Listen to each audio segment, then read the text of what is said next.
हर महादेव। शिव महापुराण के एपिसोड 11 में हम लोगों का सभी लोगों का स्वागत है। कल हम लोगों ने ये पढ़ लिया था गणेश जी का, गणेश गौरव के विषय में पढ़ लिया था। अब आज गणेश विवाह से लेकर पढ़ेंगे। ब्रह्मा जी ने नारद को बताया, हे मुनिश्रेष्ठ, अब गणेश का लालन पालन शिव पार्वती बड़े लाड़ प्यार से करने लगे। वे कुमार के साथ खेलने कूदने लगे। एक बार शिव पार्वती एकांत में विचार करने लगे कि कुमार कार्तिकेय और गणेश का विवाह करा दिया जाए। माता पिता की इच्छा जानकर दोनों भाई झगड़ा करने लगे कि पहले मैं विवाह करूंगा, पहले मैं विवाह करूंगा। दोनों भाइयों में परस्पर विवाद प्रारंभ हो गया। उनका विवाद देखकर शिव पार्वती विचार करने लगे कि यह विवाद किस प्रकार सुलझाया जाए। तब उन्होंने एक उपाय सोचा कि तुम दोनों ही एक समान प्रिय हो, अतः तुम में से जो पहले पृथ्वी की परिक्रमा करके आ जाएगा उसी का विवाह पहले किया जाएगा। यह सुनकर कार्तिकेय जी पृथ्वी की परिक्रमा के लिए चल पड़े।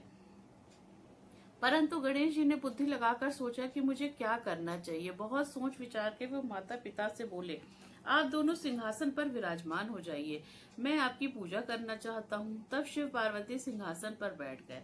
गणेश जी ने उनकी पूजा करके परिक्रमा की। फिर उनकी स्तुति करके वे बोले, अब आप मेरा विवाह कर दें। शिव जी ने गणेश जी से पूछा, क्या तुम पृथ्वी की परिक्रमा कर आए? तब भी गणेश जी तब तुम भी शीघ्र परिक्रमा करने जाओ, कुमार तो चले गए हैं। गणेश जी हाथ जोड़कर बोले, अब मैंने आपकी 7 बार परिक्रमा कर ली, अब आप कैसे कह सकते हैं कि परिक्रमा करो? क्या इसमें पृथ्वी की परिक्रमा नहीं हो गई? क्या यह वेद शास्त्र असत्य हो जाएंगे?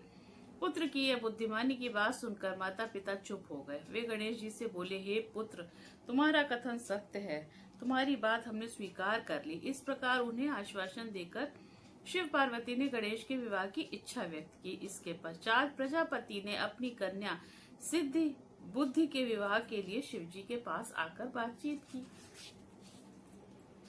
शिव जी ने उनका प्रस्ताव स्वीकार करके गणेश का विवाह निश्चित कर दिया। शिव जी के विवाह की तरह ही गणेश जी के विवाह में भी सभी देवता शामिल हुए।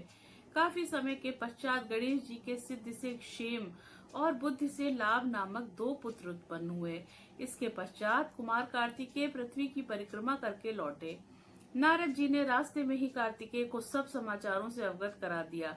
समाचार जानकर कार्तिकेय के क्रोध की सीमा न रही। वे माता पिता को प्रणाम करने के पश्चात क्रोंच पर्वत पर जाकर तपस्या करने लगे।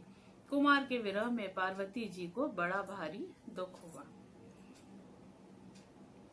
तो इस तरह से यह पंचम खंड समाप्त हुआ। अब रुद्र संहिता का युद्ध खंड, जो कि 6ठम खंड है, उसको हम लोग आज शुरू करते हैं। त्रिपुरासुर का वर्णन। तारकासुर के वध के उपरांत उसके 3 पुत्र, जिनके नाम विद्युन्माली, तारकाक्षु और कमलाक्ष थे, पृथ्वी पर तपस्या करने लगे। ये तीनों महान बलशाली, जितेंद्रिय और देवताओं के द्रोही थे। इन तीनों ने ब्रह्मा जी को प्रसन्न करने के लिए सुमेरु पर्वत पर तपस्या प्रारंभ कर दी। उनके हजारों वर्ष तक घोर तपस्या करने से ब्रह्मा जी उनके सम्मुख प्रकट हुए। तीनों भाइयों ने ब्रह्मा जी को प्रणाम किया और उनसे बोले, हे ब्रह्मन, यदि आप हमसे प्रसन्न हो तो हमें ऐसा वर दीजिए कि हम सभी प्राणियों से अबद्ध हों। हम अमर रह के और निर्विघ्न रहकर चाहे तो त्रिलोकी का वध कर दें। ब्रह्मा जी ने कहा, तुम अमरता छोड़कर कोई दूसरा वरदान मांगो, क्योंकि कोई भी प्राणी अमर तो होता ही नहीं है। यह सुनकर तीनों दैत्य बोले, प्रभु, हमारे पास ऐसा कोई दुर्ग नहीं है जिसमें शत्रु प्रवेश न कर सके। हमें ऐसे 3 पुरों का निर्माण करा दीजिए जिसमें धन संपत्ति के सभी सुखदायक साधन उपस्थित हों और उन्हें देव या दानव कोई तोड़ ना सके तथा अजेय हो। तारकाक्ष ने स्वर्ण का, कमलाक्ष ने चांदी का और विद्युन्माली ने लोहे के पुरों के निर्माण की प्रार्थना की। ब्रह्मा जी ने कहा, तुम्हारी इच्छा पूर्ण हो जाएगी तथा शिव जी के अतिरिक्त तुम्हें किसी के हाथों से नहीं मारे जा सकोगे। ब्रह्मा जी तारक के 3 पुत्रों के लिए उनकी मांग के अनुसार 3 पुरों का निर्माण कराया। इनमें से एक स्वर्ग में, दूसरा आकाश में और तीसरा पुर पृथ्वी पर स्थापित किए गए। तीनों भाई अपने अपने पुरों में आनंद पूर्वक जीवन व्यतीत करने लगे। ब्रह्मा जी के वरदान स्वरूप वे महान ऐश्वर्य का सुख भोगने लगे तथा एक छत्र राज्य करने लगे। इन्होंने त्रिलोकी अर्थात तीनों लोगों को अपने वश में कर लिया। देवगण त्रिपुरा के कष्ट सहन करते करते दुखी होकर ब्रह्मा जी के पास जाकर अपने कष्टों को बताने लगे। ब्रह्मा जी ने उन्हें भगवान शंकर के पास जाने की सलाह दी। तब देवता भगवान शंकर के पास गए और उनकी स्तुति करने लगे। हे प्राणियों के संहार करता, हे अमित तेज वाले, आपको नमस्कार है। भगवान शंकर ने देवताओं से आने का कारण पूछा। इस पर देवता बोले, हे भोलेनाथ, तारकासुर के तीनों पुत्रों ने तीनों लोकों पर अपना अधिकार करके वे हम पर अत्याचार कर रहे हैं। उनके अत्याचारों से पीड़ित होकर हम आपकी शरण में आए हैं। आप हमारी रक्षा कीजिए। यह सुनकर भगवान भोलेनाथ बोले, हे देवताओं, ये तीनों असुर मेरे भक्त हैं, अतः मैं इन्हें मारने में समर्थ हूँ।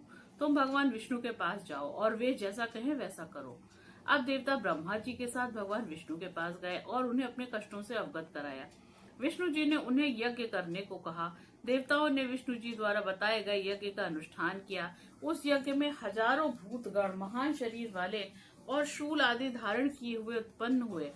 विष्णु जी ने उन्हें आज्ञा दी कि तुम त्रिपुरों को नष्ट कर डालो। विष्णु जी की आज्ञा पाकर वे भूतगण तीनों पुरों में गए, परंतु उन पुरों में प्रवेश करते ही असुरों के प्रभाव से भस्म हो गए। शेष रह गए भूतगणों ने विष्णु जी की वहां के परिणामों से अवगत कराया।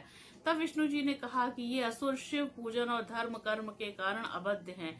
उन्होंने सोचा, सर्वप्रथम इनका धर्म कर्म और शिव पूजन को नष्ट करना चाहिए, तभी काम बन सकता है। उन्होंने देवताओं को भेज दिया और स्वयं उनके हित चिंतन में लग गए। नास्तिक शास्त्र का प्रादुर्भाव। श्री हरि ने एक नास्तिक व्यक्ति को प्रकट किया। उसके वस्त्र मलिन थे और सर मुड़ा हुआ था। उसका नाम उन्होंने नास्तिक रखा। उसके एक हाथ में झाड़ू और दूसरे हाथ में काष्ठ का पात्र था। वह अपने हाथ में खुला वस्त्र लिए और मुंह पर कपड़ा लपेटे श्री हरि के सामने प्रस्तुत हो गया। श्री हरि उससे बोले, तुम मेरे अंग से प्रकट हुए हो, अतः तुम्हारा नाम अरिहन होगा। तुम 16,000 श्लोकों वाले ऐसे शास्त्र को बनाओ जो वर्ण आश्रम धर्म से संबंधित हो। इसमें अपभ्रंश शब्दों की अधिकता हो तथा कर्म विवाह आदि का भी वर्णन होना चाहिए। इतना समझाकर श्री हरि अंतर ध्यान हो गए। अरिहरन ने श्री हरि की आज्ञा से अपने अनेक शिष्यों का निर्माण किया। उन्हें मायामय शास्त्र का ज्ञान दिया। उनके 4 शिष्यों ने पाखंड धर्म का प्रचार किया। हाथों में पात्र लेकर नाक पर कपड़ा बांधकर घूमने लगे। हाथों में छोटी सी झाड़ू भी ले ली और जीव हिंसा के डर से धीरे धीरे चलने लगे। ये सब त्रिपुर नगर गए। वहां पहुंचकर इन्होंने अपनी यात्रा फैलाई और बालकों को मोहित करने लगे, परंतु शिव जी के प्रभाव के कारण तथा उनकी माया आसानी से फैल नहीं सकी। तब नारद जी उनके साथ त्रिपुर गए और त्रिपुरपतियों से मिले तो त्रिपुराधीश मोहित होकर उन ऋषि मुनियों से दीक्षित हो गए। सभी त्रिपुरवासी भी अरिहरन से दीक्षित हो गए। इस तरह समस्त त्रिपुर उनके द्वारा क्षण भर में मायामय हो गया। त्रिपुरवत की प्रार्थना और शिव रथ की रचना। अब त्रिपुरासुर ने शिव की पूजा छोड़ दी और सारा धर्म नष्ट हो गया। इससे लोग दुराचारी बन गए। श्री हरि ने कैलाश पर जाकर भगवान शिव जी की वंदना की। देवता भी उनकी प्रार्थना करने लगे। सबकी प्रार्थना पर भगवान शिव नंदी पर सवार होकर प्रकट हुए और देवताओं से बोले, मुझे दैत्य के धर्मों का पता चल गया है, इसलिए अब मैं उनका अवश्य वध करूंगा। अन्यों का वध श्री हरि करेंगे। यह सुनकर श्री हरि कुछ उदास हो गए। तब ब्रह्मा जी ने हाथ जोड़कर भगवान शिव जी से प्रार्थना की, प्रभु आप समर्थ हैं, आपको कोई पाप नहीं लगेगा, इसलिए आप इस समस्त असुरों का नाश कर डालिए। मैं आपका प्रजापति और पुरोहित हूँ। श्री हरि युवराज हैं, इंद्र आज्ञा पालक सेवक हैं तथा सभी देवता आपके अधीन हैं। आप तो समस्त विश्व के सम्राट हैं। इतना सुनकर भगवान शंकर बोले, हे देवताओं, तुमने मुझे सम्राट कहा है, परंतु मेरे पास ना तो रथ है, ना अश्व है और ना धनुष बाण है, फिर मैं युद्ध कैसे करूंगा। भगवान शिव को युद्ध के लिए तैयार देखकर समस्त देवता प्रसन्न हो गए और बोले, यदि आप युद्ध के लिए तैयार हो तो हम सभी आपके लिए इन सब चीजों का प्रबंध कर देंगे। इतना कहकर समस्त देवता हाथ जोड़कर उनके सामने खड़े हो गए। तब भगवान शिव जी ने देवताओं से कहा, मेरे लिए दिव्य रथ, दिव्य सारथी और दिव्य धनुष बाण का प्रबंध करो। प्रसन्न होकर सब देवता विश्वकर्मा के पास गए। विश्वकर्मा ने श्री हरि की आज्ञा से शिव जी के लिए एक सुंदर दिव्य रथ का निर्माण किया। यह रथ सर्वभूत युक्त सुवर्ण का था। रथ के दाहिने पहिए में सूर्य तथा बाएं पहिए में चंद्रमा का समावेश था। 12 तारे दाहिने पहिए में लगे और 16 कलाएं बाएं पहिए से जुड़ गए हुए थे।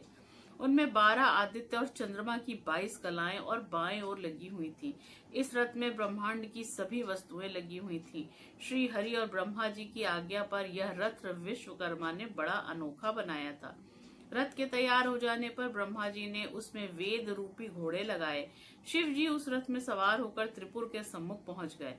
भगवान शिव जी देवताओं से बोले, तुम चिंता ना करो। सभी देवता हाथी, घोड़े, रथ, सिंह, वृषभ आदि पर बैठकर भगवान शिव जी के रथ के पीछे चलने लगे। आकाश से सिद्ध चारण उन पर फूलों की वर्षा करने लगे। शिव जी के गण तीनों पुरों में प्रवेश कर गए। अब तारकासुर का वध। जब भगवान शंकर विश्वकर्मा द्वारा बनाए गए रथ पर आरूढ़ हुए तो उनका बाण ही नहीं चला। वे काफी देर तक वैसे ही खड़े रहे। आकाशवाणी द्वारा ज्ञात हुआ कि गणेश पूजन नहीं होने के कारण गणेश जी एक पैर के अंगूठे पर खड़े होकर उन्हें विघ्न पहुंचा रहे हैं। भगवान शिव ने गणेश जी की पूजन किया तो गणेश जी प्रसन्न होकर मार्ग से हट गए। अब भगवान शंकर ने धनुष पर पशुपत बाण चढ़ाकर त्रिपुर संहार की इच्छा व्यक्त की। राक्षसों ने अनादर पूर्वक शिव जी की ओर देखा तो सभी देवताओं ने इन राक्षसों को मारने के लिए शिव जी से निवेदन किया। तभी हजारों सूर्य के समान बाणों ने त्रिपुर वासियों को दग्ध कर दिया। हजारों की संख्या में राक्षस भस्म होने लगे। राक्षसों में शिव जी की पूजा न करने के कारण हाहाकार मचने लगा। तारकाक्ष जब भस्म होने लगा तो वह भक्ति पूर्वक भगवान शंकर की ओर देखकर बोला, हाँ, यह तो हमें पता था कि आप ही हमें भस्म करेंगे। हमारी ये मृत्यु बड़े बड़े मुनियों के समान है। आपसे हमारी विनती है कि जन्म जन्मांतरों तक हमारी बुद्धि आप में ही लगे रहे। मय नामक दैत्य के अतिरिक्त सभी उसमें भस्म हो गए। इसके बाद तीनों दैत्य विद्युन्माली, तारकाक्षु और कमलाक्ष शिव जी की कृपा से उनके गण हुए। शिव जी को खुश देखकर उनकी कृपा से बचा हुआ मय नामक दानव भी वहां आया और उन्हें प्रणाम किया तथा हाथ जोड़कर बोला, हे कृपानिधि, मैं आपकी शरण में आया हूँ, मेरी रक्षा करिए। इस पर प्रसन्न होकर भगवान शिव जी ने कहा, मैं तुम पर प्रसन्न हूँ, तुम वर मांगो। उसने शिव भक्ति का ही वरदान मांगा। शिव जी ने तथास्तु कहकर उसे दृढ़ भक्ति प्रदान की। वह शंकर भगवान की आज्ञा से भूतल लोक में वास करने लगा। उसके बाद मुंडी अरिहन भी वहां आए और भगवान शंकर की स्तुति करने लगा। भगवान श्री हरि ने उसे समझाया कि तुम चिंता मत करो, मैंने सारा वृतांत भगवान शिव जी को बता दिया है और उनकी आज्ञा से ही यह सब किया गया है। तुम्हारी कुगति नहीं होगी, परंतु कलयुग में जो व्यक्ति तुम्हारे इस मत का सहारा लेंगे उनकी दुर्गति निश्चित है। अब तुम मरुभूमि में जाकर निवास करो। तब से भगवान शिव जी को प्रणाम करके मरुभूमि को चले गए। इसके बाद सभी ने प्रेम पूर्वक शंकर पार्वती की पूजा की और सब अपने अपने लोगों को प्रस्थान कर गए। इंद्र को जीवन दान। एक बार देवराज इंद्र और देवगुरु बृहस्पति कैलाश पर भगवान शंकर के दर्शनों के लिए गए। भगवान शंकर उनकी परीक्षा लेने के लिए जटाधारी दिगंबर के रूप रखकर उनको रास्ते में ही रोककर खड़े हो गए, परंतु इंद्र उन्हें पहचान न सके और उनका परिचय पूछते हुए कहने लगे कि भगवान शंकर अपने स्थान पर हैं या कहीं गए हैं। इस पर तपस्वी रूपी शंकर जी ने कोई जवाब नहीं दिया। इंद्र ने अपने ऐश्वर्य और गर्व में भरकर उन्हें घुड़क दिया और फिर कहा, अरे मैं पूछता हूँ तो उत्तर क्यों नहीं देता? मैं तुझे इसी समय वज्र से मार दूंगा, फिर देखूंगा कि तेरी रक्षा कौन करता है। इतना कहकर जैसे ही इंद्र ने मारने के लिए हाथ में वज्र लिया, वैसे ही शिव जी ने उनका वज्र वाला हाथ स्तंभित कर दिया। इंद्र ने जब उन्हें देखा तो ऐसा प्रतीत होने लगा कि ये दिगंबर ऋषि अपने तेज से जला देगा। भुजा के स्तंभित होने से इंद्र के दुख का पारावार न रहा, परंतु गुरु बृहस्पति ने उन्हें पहचान लिया और बोले, ये तो भगवान शंकर हैं। वे प्रणाम करके स्तुति करने लगे। फिर उन्होंने इंद्र को भी चरणों में झुकाया। पुनः गुरु बृहस्पति जी ने प्रार्थना की कि हे दीनानाथ, हे महादेव, आप अपना क्रोध शांत कीजिए और इंद्र के अपराध को क्षमा करें। भगवान शंकर गंभीर वाणी में बोले, मैं अपने क्रोध को कहाँ स्थापित करूं? तब बृहस्पति जी बोले, हे प्रभु, भक्तों पर सदैव दया ही करनी चाहिए। तब भगवान शिव जी बोले, तुमने इंद्र को जीवन दान दिलाया है, इस कारण तुम्हें जीव नाम से प्रसिद्ध करता हूँ। मेरे नेत्रों की अग्नि अब इंद्र को पीड़ित नहीं करेगी। भगवान शंकर ने अपने क्रोध को क्षीर सागर में बहा दिया और लीलाधारी भगवान शिव अंतर्ध्यान हो गए तथा बृहस्पति जी व इंद्रदेव अपने लोक को चले गए। अब जालंधर की उत्पत्ति है। अगर ज्यादा बड़ा नहीं होगा तो आज तो पढ़ेंगे, नहीं तो फिर इसको कल करेंगे। तो ये तो काफी बड़ा उनका लग रहा है। तो आज की कथा को हम लोग यहीं विराम देते हुए अब कल से जालंधर की उत्पत्ति के विषय में पढ़ेंगे। तो हर हर महादेव सभी को, ओम नमः शिवाय। और कल देखते हैं, कल मंडे है, कल कुछ स्पेशल लेकर आते हैं। कल बहुत अच्छी तिथि भी है, आद्रा नक्षत्र भी है सुबह, और कल सावन का दूसरा सोमवार भी है, और वो त्रयोदशी भी लग जाएगी। तो कल शाम को जो है वो प्रदोष व्रत भी रहेगा। तो सोमवार प्रदोष, कल का दिन बहुत अच्छा है। तो कल के लिए भी कुछ स्पेशल सा हम लोग लाने का मैं प्रयास करूंगी। इसी के साथ ये कथा आज समाप्त करते हैं। हर हर महादेव, ओम नमः शिवाय।